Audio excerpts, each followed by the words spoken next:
Hello YouTuber family, કેમ છો? સૌને ગુડ મોર્નિંગ, જય શ્રી કૃષ્ણ. આજે ભાઈ એક દિવસ વધારાનો છે, એક્સ્ટ્રા. હા, 4 વર્ષે આજે 4 વર્ષે એક બાહુબલી હોય, એ બી 29 તારીખનો જન્મદિવસ હશે. હા, એ તો ધામધૂમથી સેલિબ્રેટ કરશે, કે ધામધૂમથી. પછી 28 તારીખે પહેલી તારીખે ઉજવવામાં આવે. હા, એમાં કુસુમબેન તો બચી ગયા લ્યો. કુસુમબેન, તમારો તો પહેલી તારીખે બર્થડે ને આવતીકાલે છે. Wish you many many happy return of the day. તમે બચી ગયા. મેં કહ્યું તમારો 4 વર્ષે મારી બર્થડે આવે અને જે ધામધૂમથી પેલા લગ્ન કેવી રીતે કરો, ધામધૂમથી તમે તો બર્થડે સેલિબ્રેટ કરો. એ ભાવેશ તારા આજે રેસ્ટોરન્ટમાં ઓફર ચલાવવાનું ભાઈ, 29 તારીખ વાળા માટે તારે રેસ્ટોરન્ટમાં ઓફર ચલાવ. હવે કરે તો નકાવું પડે. ના, એ તો આજે 29 તારીખ છે ને, 4 વર્ષે એક વ્યક્તિનો જન્મદિવસ આવે, કે જેનો જન્મદિવસ એના માટે ફ્રી. તો બધાય લઈને આવે. એક જ માટે ને, એકને જ ને, ભલે ને આવતા અહીં કેટલા ખાવા આવશે? 10 જણા આવશે, 15 જણા આવશે, યાર કઈ વાંધો નહીં યાર. આપણે એ લોકો આપણે તો સેલિબ્રેટ તો કરે કે એ લોકો માટે એવું સરસ ઓફર આપવાની યાર. ધંધો કરતા હોય એટલે આવું બધું થોડું ધ્યાન રાખવું પડે, લોકો ખુશ થઈ જાય. તો તું આપને કે ભાઈ જેનો બર્થડે હોય તે આવજો મારા દુકાનમાં, પેન્ટ શર્ટ લઈ જજો. બકા મારા છે ને એક ઘરાક આવે ને એટલે 40,000 50,000 ની જોડે એને એક શર્ટ ના આપવા બેહીએ. અમારો ધંધો હોલસેલ નું હોય. તમને સિંગલ પીસ આપવાનો તો ઓફર નો તો વાંધો ના, આપી દઈએ. અમારો ઓફર અપાય નહીં, ઓફર આપીએ એટલે પછી આદત પડી જાય, એટલે એવું બધું ખોટું નહીં કરવાનું. જે રીતનો જે ભાવ ચાલતો હોય એ રીતનો જ વેપાર. હું રેગ્યુલર વ્યવસ્થિત જ ભાવ ભરું છું, બધા કરતા સસ્તા ભરું, સારી ક્વોલિટી. એટલે હું તને એમ કહું છું કે આપણે સલાહ આપીએ ને, આપણે પોતાના પર અનુકૂળતા ના આવે તો બીજાને પણ એને અનુકૂળ આવે, બીજાને પણ એને અનુકૂળ આવે, એને ભાવસને અનુકૂળ આવે કે ના આવે, કયો બીજાને પણ આપણે સલાહ ના આપવાની. એ વસ્તુ મારામાં ના થાય. આપણામાં ના થતું તો બીજામાં ના થતું. બધું થતું હોય. લો ભાઈ, આપણો ગોઠલાનો ટિફિન થઈ ગયું છે પેક. અને વળી આનું ક્યાં પેલું વાટિયા ના બીજું કે લોકો પાત્રા તો ખરા, એના સાથે બીજું કે એ બીજું લોકો શું કહે મને જરા કોમેન્ટમાં કહેજો. વાડિયા નામ હું ભૂલી ગઈ યાર. ગુજરાતીના સેવા બીજો વર્ડ્સ છે જે બધા કહેતા હોય છે, જે કાચા હોય ને એને કોમેન્ટમાં જરા જણાવજો. થઈ ગયું છે મારું ટિફિન પેક. અને આજે વળી સવારમાં જન્મી મારા જોડે આવીને સૂઈ ગઈ હતી, કે મને ઉઠાડતી હતી કે મને રમાડતી હતી, મને ખબર નહીં. હું જોયું તો 7:45 વાગ્યા તમારી ઘડિયાળ છે ઉપર 20 મિનિટ જેવી આગળ છે. 10 મિનિટ ચપકી મારવા દે તો શાંતિથી બેહી જ રહી. આમાં વાલ કરવા લાગી હતી. લડો બે ઉઠો હતા તો મને એવી ખબર પડી કે ધન્વી મને ઉઠાડવા આવી હતી અને પોતે હોઈ ગઈ હતી. નીકળીને આપણે અને ભાઈ બધાને હેપી એક્સ્ટ્રા ડે. એન્જોય કરજો, કર્યું હશે તમે બધા, એન્જોય કર્યું હશે. બધાને એક દિવસ એક્સ્ટ્રા મળ્યો છે. અને આ લીપ યર કેમ આવે છે બરાબર? જો લીપ યર ના હોય તો દિવાળીના સમયમાં ઉનાળો આવે, વરસાદ આવે, એવું બધું કંઈક સિચ્યુએશન કંઈક થતી હતી. એના કારણે નહીં, આમાં ઋષિ મુનિઓની વાત નથી. હું તમારે જો પરફેક્ટ ઇન્ફોર્મેશન લેવી તો દિવ્ય ભાસ્કરની એપ્લિકેશન ઓપન કરજો. એની અંદર આ લીપ યર કેમ આવે છે એના બધા સરસ મજાની માહિતી એ લોકોએ આપી છે. તો એક વાત જોજો, જાણવા જેવી માહિતી છે. જોઈ લીધી ને? હા, હું રોજ સવારે દિવ્ય ભાસ્કર ઓપન કરું.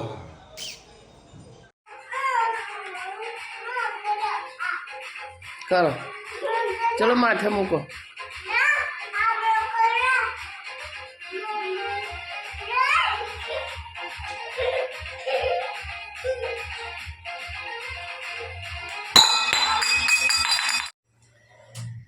જય શ્રી કૃષ્ણ સૌને. મારા સવારના રસોડામાં આપનું સ્વાગત છે. આજે ફુલેવર બટાકાનું શાક બનાવે, પણ પંજાબી સબ્જી બનાવે. તમારી સાથે રેસીપી શેર કરું. 4-5 કળી જેવું મેં તેલ મૂકી દીધું છે. એના અંદર હવે નાખી દઈએ ફુલેવર બટાકા. લાવજો.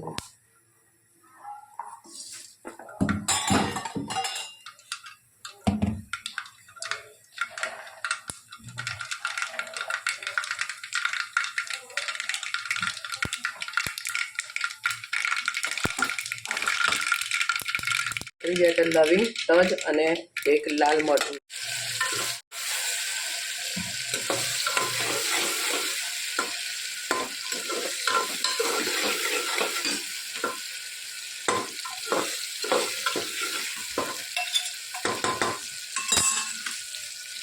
સાથે સાથે મસાલા પણ કરી દઈએ.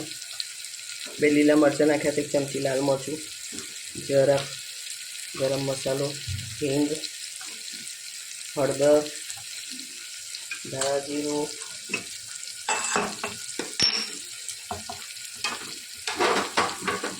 સ્વાદ અનુસાર મીઠું. સરસ બધું આપણે જે ફુલીવર બટાકા અને વટાણા છે એને આપણે અંદર નાખી દઈએ.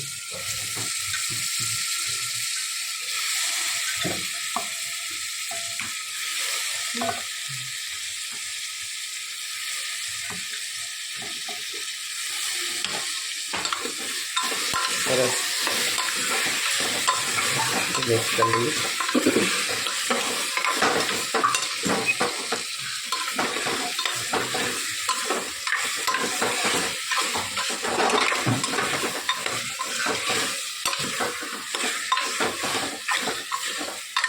ફુલીવર બટાકાથી ક્યારેક આવા કંટાળી ગયા તો આવી પંજાબી સબ્જી પણ તમે બનાવી શકો છો. એક વખત અમે ટૂરમાં ગયા હતા તો ત્યાં આવી સબ્જી મેં ખાધી હતી, તે મને દાઢે વળગી હતી. તો વચ્ચે વચ્ચે આવું ક્યારેક ઈચ્છા થઈ જાય તો આવી સબ્જી ઘરે આપણે બનાવીને ખાઈ શકીએ. બસ હવે એમાં થોડું પાણી નાખીએ, છેલ્લા લાસ્ટમાં ધાણા નાખી નાખીએ, ગ્લાસ પાણી.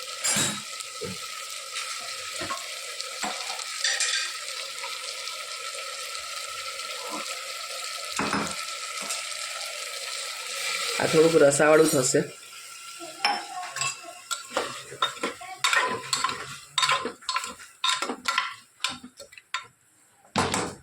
એટલે આપણે ધાણા નાખીએ. કોમેન્ટમાં ચોક્કસ કહેજો અમારી સબ્જી કેવી લાગે. જય શ્રી કૃષ્ણ સૌને. મારા સાંજના રસોડામાં આપનું સ્વાગત છે. આજે દૂધી બટાકાની સબ્જી બનાવી. સવાર સાંજ શું બનાવી કોમ્પિટિશન થઈ ગયા છે. તો આજે દૂધી બટાકાની સબ્જી, ખીચડી, ભરેલા મરચાં, સાંજનો વટ પાડી દઈએ બધાને ખાવામાં. તો અમારી દૂધી બટાકાની સબ્જી તમારી સાથે. જો ભરેલા મરચાં બાજુમાં થઈ રહ્યા છે, બાજુમાં ખીચડી થઈ રહી છે. 4-5 પરી જેવું મેં તેલ નાખી દીધું છે. રહી ફૂટી ગઈ છે. આના અંદર લસણ, મરચાં અને ટામેટાં.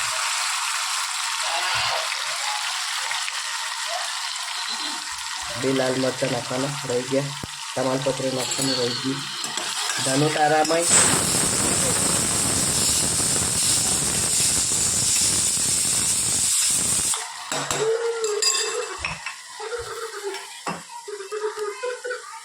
અવાજ નહીં કર. જો આ ધાનું હેરાન વિડીયો બતાવું ને એટલે સીધી ભાગી જાય. ચલો સાથે સાથે આપણે મસાલા પણ કરી લઈએ.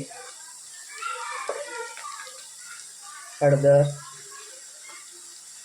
ધાણા જીરું, હિંગ, 2 લીલા મરચાં હતા, 1 ચમચી લાલ મરચું, ગરમ મસાલો, સ્વાદ અનુસાર મીઠું. સરસ બધું મિક્સ કરી લઈએ.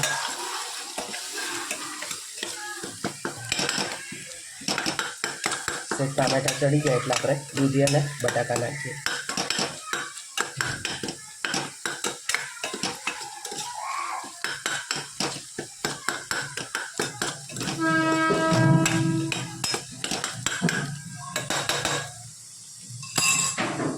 આ મરચાંના અંદર ખાલી મેં લીંબુ, ખાંડ, મીઠું, હળદર અને ધાણા જીરું જ નાખ્યું છે.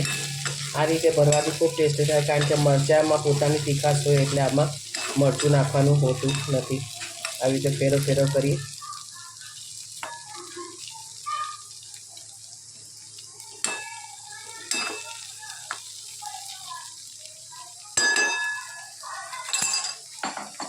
મસાલા આપણો સરસ ઉતરી ગયો છે. દૂધી અને બટાકા નાખી દઈએ. આજે પણ અમે એક જગ્યાએ કામથી ગયા હતા. તો રોજ અમને કોઈક ને કોઈક આપણા યુટ્યુબને માધ્યમથી મળે કે અમે તમારા રોજ વિડીયો જોઈએ છે. એ જાણીને આપણને ખૂબ આનંદ થાય કે ચલો આપણાને કોઈક ને કોઈક આપણાને ભેગું થાય છે. એ લોકોને અમને જોઈને આનંદ થાય, અમને એ લોકોની વાતો સાંભળીને આનંદ થાય. બસ હવે સરસ આપણે બધું પહેલાં મિક્સ કરી લો. સરસ મિક્સ કરી લીધું. ધાણા પણ નાખી દીધા. હવે એના અંદર રસો કરી દઈએ આપણે.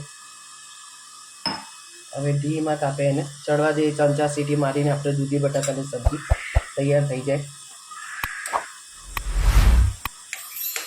સરસ તેલ છૂટું પડ્યું છે. મસાલો આપણે સરસ ઉતરાવા દઈએ ને તો તેલ આવી જાય, સરસ છૂટું પડી જાય અને ખાવાની ખૂબ મજા આવે. કોમેન્ટમાં ચોક્કસથી કહેજો અમારી દૂધી બટાકાની સબ્જી કેવી લાગે. એમાં પડે બેડ વગાડવાનું ચાલુ કરી. અરે તો તમે મલકાય બરોબર ની. હા બેટા, હા એટલે આ બધું મૂક્યા હોય તો. અને આ કોણ મૂકશે ટિફિન? હા, ગુડ ગર્લ. ચાલ અમારા માટે પાણી લેતી જાઓ. એ મૂક્યું ત્યાં. મારા માટે પાણી લેતી જાઓ તો. એ ધનુ તું મતન ક્યુટ ક્યુટ લાગે બ્લેકમાં. બ્લેક નહીં, બ્લુ છે ને, બ્લુ. એ બેસવાની જગ્યા છે. હા, આ ધનવી દાણા ખાવા બેઠી છે, મને હાલતી નથી.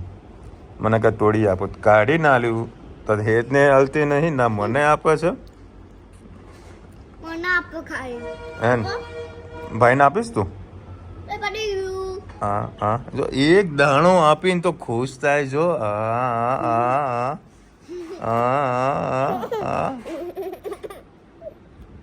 મને આપીશ? મને આલીશ? હે? હા હા હા હા હા હા હા, મસ્ત યમી યમી છે, હે ને? લા બીજા કાઢી આલું તને? મને હું કહું કાઢી આપું, તું માનતી જ નહીં. તું ખાવાનું કર, ખાવાનું કર. ચલો ભાઈ, સવારે છે ને અમે ભાવેશને એક આઈડિયા આવેલું હતું કે ભાઈ જેના આજે જન્મદિવસ હોય તે બધાને ફ્રીમાં સેન્ડવિચ ખવડાવજો. તેને વળી આજે વિડીયો બનાવી પણ દીધો. હવે મને ખબર નથી કે ભાઈ કેટલા કસ્ટમર આવ્યા હશે. મને આ બધું માર્કેટિંગ કરવું મને બહુ ગમે છે. મને નહીં ખબર.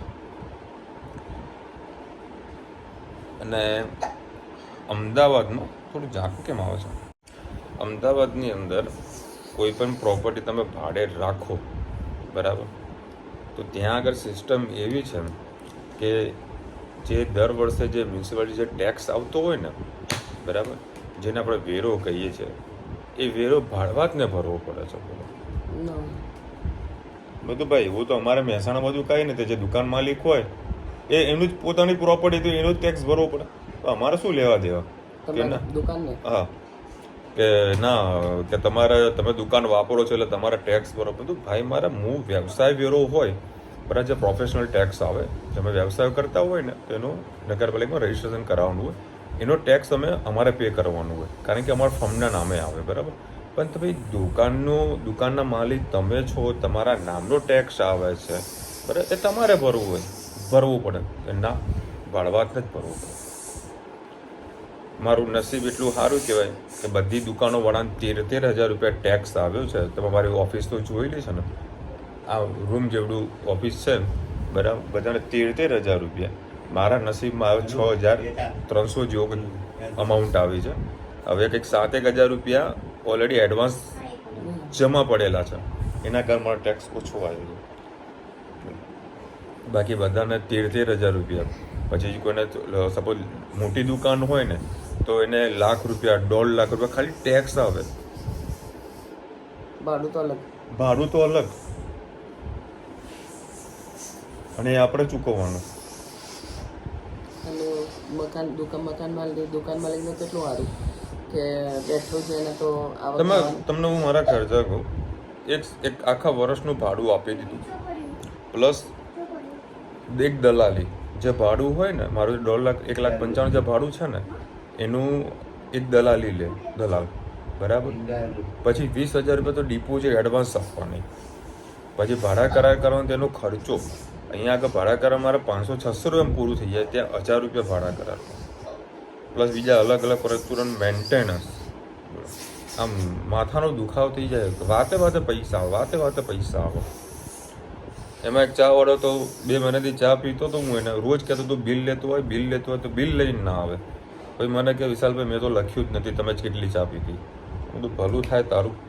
બધું આ તો ખરેખર નસીબ બી ગમે તે કહો કે આ તો સારું છે કે ચાવડાનો હું ફોન કરું ચાવડો આવતો નથી, ને કે 2,000 રૂપિયા બિલ ના આવો મારે. એવું નહીં આપણે વેપારી આવે તો પીવડાવીએ, બરાબર, પણ ફોન કરે તો કદી ના આવે. એના ટાઈમમાં જ આવે રહ્યો, 2 કલાકે આવે રહ્યો. એટલે કોઈ વેપારી મારા ઓફિસમાં તે લોકોને એક જ વસ્તુ કહું કે જો તમારા નસીબમાં હશે ને તો ચા આવશે, બાકી જો આપણું કામ પૂરું થઈ જાય પછી તમને ચા પીવાનું સ્પેશિયલ નીચે લઈ જઈશ, બાકી ફોન કરે તો ચા નહીં આવે તો 2000 રૂપિયા બિલ આવે મારા. દિવસના 5-10 કસ્ટમર કન્ટિન્યુ ચાલુ જ હોય. એટલે ફોન પર આપણે પીવડાવી છે, એવું બી નથી કહેતો હું નથી પીવડાવતો, મારે પીવડાવી છે પણ આમ બી આવતા જ નથી. આજે બી એ જ વસ્તુ થઈ, 2:30 વાગે જમવા બેઠો તો પેલું ખાસ બધી વસ્તુ વધારાની હતી તો અડધું મેં રાખ્યું, અડધું મારા બાજુવાળા ભાઈબંધને આપ્યું, એ વળી 3:15 વાગે જમે. એને આજે વળી મજા આવી, પાતરા ખાધા, કારણ કે પીજીમાં ટિફિન ખાતું હોય એટલે ઘરનું ખાવા મળે એટલે કેવી મજા આવે. અમે બે જોડે જમવા બેસીએ છીએ, બરાબર. પાતરા ખવડાય, પછી હલવો ખવડાય, માં કે વિશાલભાઈ ખરેખર મજા આવી ગઈ. તમારું ઘર ક્લીન લાગે છે, ઘર બહુ સરસ લાગે છે, નાનું છે ને એટલે સરસ લાગે છે, એટલા કારણે બધી વસ્તુ વ્યવસ્થિત જગ્યાએ ગોઠવેલી પડેલી છે. એમાં રુચિતાના મમ્મી 2 જણા કામ કરે છે, બધું વ્યવસ્થિત સેટલમેન્ટ થઈ જાય છે. આવતીકાલે લીપ યર છે એટલે 29 ડે છે. 100% આજે ખાસા બધા લોકો કોમેન્ટ કરી છે, 4 વર્ષ પછી 29 ડેટ આવે છે, રાઈટ. હા, કાલે તો જે પેલી વસ્તુ બતાવી હતી ને એ ગોમતી ચક્ર કહેવાય. એને નંગ ના કહેવાય, ગોમતી ચક્ર કહેવાય. 2-3 લોકોને પેલું વ્હાઈટ કલર, હા વ્હાઈટ કલરનું જે હતું ને એ ગોમતી ચક્ર કહેવાય. કુદરતની લીલા કોઈ ના પહોંચી શકે. હાજી, જે ગુરુનો નંગ નથી, ગોમતી ચક્ર છે. વિશાલભાઈ તમારું ગામ કયું છે? ગીતા કોલોડા, વિસનગર. જો તમને કીધું, મારું બોન બરોડા છે, પપ્પાનું ગામ એટલે અમારું ગામ કહીએ ગિરિતા કોલોડા. આ દિનોથી મેં કદી પાટિયું ભાડ્યું નથી, બરાબર છે. અને પ્રોપરલી આપણે વર્ષોથી પછી એ લોકો વિસનગર આવી ગયા હતા બધા. વર્ષોથી અમે લોકો મહેસાણા જ રહીએ છીએ.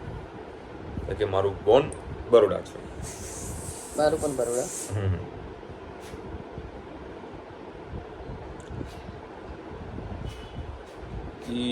હા, મયુરભાઈ આજે છે ને સરસ મજાનું એક ચિત્ર મને મોકલ્યું છે કે વિશાલભાઈ લીપ યરના રિલેટેડ મેં ચિત્ર બનાવ્યું છે, તમે યુટ્યુબમાં ચડાવજો. તો લોવાશ મયુરભાઈ, તમારી બી ફરમાઈશ આપણે પૂરી કરીએ છીએ. રાધે રાધે, જય શ્રી કૃષ્ણ. ફાઉન્ડેશન તમે જે સફેદ નંગ બતાવ્યું તેને ગોમતી ચક્ર કહે છે, તેને વીંટી બનાવે અથવા પાણીના માટલામાં રોજ રખાય. એક મહારાજ આવ્યા હતા અમારા ઘરે, એટલે મને કે કંઈક ઓઢવાનું આલો તો એક ધાબળો પડે તો એ આલી હતું. તો મને કે હું તમને મારી એક તમને સારું, તમારા ઘરમાં લક્ષ્મી રહે, તમને એક વસ્તુ આપું એમ, હાચવીને ભગવાનના મંદિરમાં રાખજો. તો મેં મૂકી દીધું લઈને. કુસુમબેનનો જન્મદિવસ છે. Wish you many happy return of the day Kusumben. 1/3/24. ખરેખર કુસુમબેન તમે નસીબદાર છો, 1 તારીખે જન્મ થયો. 4 વર્ષથી તમારે રાહ જોવી પડે. ચલો મળીશું નવા વિડીયો સાથે, નવા મોજ મસ્તીની સાથે. ત્યાં સુધી અમને પૂરા જવા દે. હિન્દ ભારત માતા કી જય. અને વિડીયો ગમે તો ફટાફટ લાઈક કરો, શેર કરો, સબસ્ક્રાઇબ કરવાનું ભૂલતા ના ને. રાધે રાધે. રાધે રાધે. અને કોમેન્ટ આવી હતી કે તમારા બીજા ભાઈ ક્યાં છે જે પહેલા એ જ વિડીયો શૂટ કરતા હતા, શું નામ હતું? મારા જોડે વિડીયો શૂટ કરવા વાળું કોઈ નહીં. આ એક ભાવેશ હોય, બીજું કોઈ હોય નહીં મારા જોડે. પછી કદાચ મારો મિત્ર કદાચ ચિરાગ હોઈ શકે. કેમ લાલ શર્ટ પહેર્યો તો?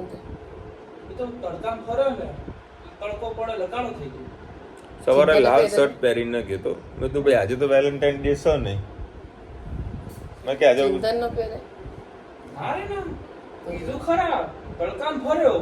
કાળો થઈ ગયો. તો એ કાઢ્યો કેવો કાઢ્યો થઈ ગયો છે તને?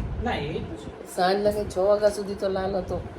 પછી અરે કોકે ગિફ્ટ આલી છે મૂક ને સર બાપા, શું પંચાયત તારે પહેર્યું છે કે